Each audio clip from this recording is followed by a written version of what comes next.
እግዚአብሔር በሚሰጠው ጊዜ ይሰጣል። አትጨነቁ። እርሱ ስለኛ ምን እንደሚያስፈልገን እኮ ያውቃል። ሳንለምነው ያውቃል። ሳንጠይቀው ይሰጠናል። ለምንድነው ተጨንቀን ከአእምሮ ውጭ ምን ሆነው? ለምንድነው ከመረጋጋት ምን ወጣው? በመጠን መኖርን መልመድ። ተጨንቆ በቁመቱ አንድ ክንድ መጨመር የሚችል ማን ነው ይላል። ተጨንቆ ማንም ሰው ምንም ፈቀቅ ማድረግ አይችልም። መጨነቅ ፈቀቅ አያረግም። በተለይ ወጣቶች በዚህ ዘመን ተደጋገፉ፣ ተበረታቱ። በተለይ ክርስቲያኖች እርስ በርሳችሁ ሶስት የምትበሉ ተጨንቀው የሚበሉት ላጡ አካፍሉ። ወገኖቼ ወደኛ የሚመጣ የየትኛውም ሀብት የኔና የናንተ ብቻ አይደለም። እደግመዋለሁ፣ የኔና የናንተ ብቻ አይደለም።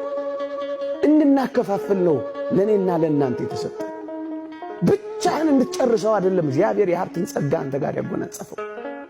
እንድታከፋፍልለት ነው ወደ አንተ የመጣው።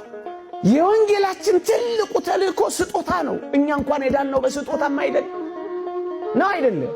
ትልቁ ጸጋችን እኮ ስጦታ ነው። መጽሐፍ ቅዱሳችንን ገልበጥ አርጋችሁ ስታዩት የሚያስፈልጋቸውን ባትሰጧቸው ምን ይጠቅማቸዋል እኮ ነው ያለው።